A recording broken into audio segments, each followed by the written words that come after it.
আয়াতুল কুরসি পবিত্র কোরআনের 2 নম্বর সূরা বাকারার 255 নম্বর আয়াতটি হলো আয়াতুল কুরসি।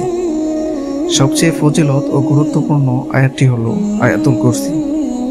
আল্লাহ রাসূল সাল্লাল্লাহু আলাইহি ওয়াসাল্লাম তার উম্মতদেরকে বেশি বেশি আয়াতুল কুরসি পড়ার নির্দেশ দিয়েছেন, কেননা সকল ধরনের বালা মুসিবত সহ আল্লাহ তাআলার বিশেষ রহমত রয়েছে এই আয়াতে।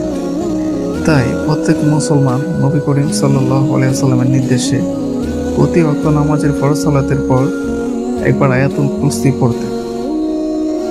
তিনি আরো বলেন, যদি কোনো নবীর উম্মত ও আল্লাহ তাআলার বান্দা ফরজ সালাতের পর একবার আয়াতুল কুরসি পড়ে এবং সেই সালাতের পর সে মারা যায়, তাহলে সে জান্নাতি। সে জান্নাতে যাচ্ছে না কারণ সে এখনো জীবিত। যদি সেই ফরজ সালাতের পর সে ঈমানি ব্যক্তি মারা যেত, তাহলে সে সরাসরি জান্নাতি হতো।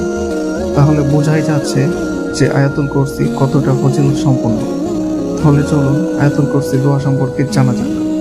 আয়াতুল কুরসি হলো, আল্লাহু লা ইলাহা ইল্লা হুয়াল হাইয়ুল কাইয়্যুম লা তাখুযুহু সিনাতুন ওয়া লা নাওম লাহু মা ফিস সামাওয়াতি ওয়া মা ফিল আরদি মান যাল্লাযী ইয়াশফা'ু ইনদাহু ইল্লা বিইযনিহি ইয়া'লামু মা বাইনা আইদিহিম ওয়া মা খালফাহুম ولا يحيطون بشيء من علمه إلا بما شاء وسع كرسيه السماوات والأرض ولا يؤوده حفظهما وهو العلي العظيم।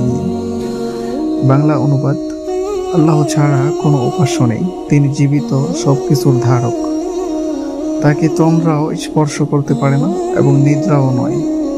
আসমান ও জমিনে যা কিছু রয়েছে সবই তার। কে আছে এমন যে সুপারিশ করবে তার কাছে তার অনুমতি ছাড়া? দৃষ্টির সামনে কিংবা পেছনে যা কিছু রয়েছে সে সবই তিনি জানেন। তার জ্ঞান সীমা থেকে দ্বারা কোনো কিছুতেই পরিবেষ্টিত করতে পারবে না। কিন্তু যতটুকু তিনি ইচ্ছা করেন, তার সিংহাসন সমস্ত আসমান ও জমিনকে পরিবেষ্টিত করে আছে, আর সেগুলোকে ধারণ করা তার পক্ষে কঠিন নয়। তিনি সর্বোচ্চ এবং সর্বাপেক্ষা মহান। আল কুরআন সূরা বাকারা আয়াত 255। উপরোক্ত আয়াতটি বা দোয়াটি হলো আয়াতুল কুরসি। যদি কোনো মুমিন ব্যক্তি প্রতিদিন নিয়ম মতো উক্ত আমলগুলো করে থাকে, তাহলে ইনশাআল্লাহ আয়াতুল কুরসির ফজিলত দ্বারা সে বেশ ভালোভাবে উপকৃত হবে।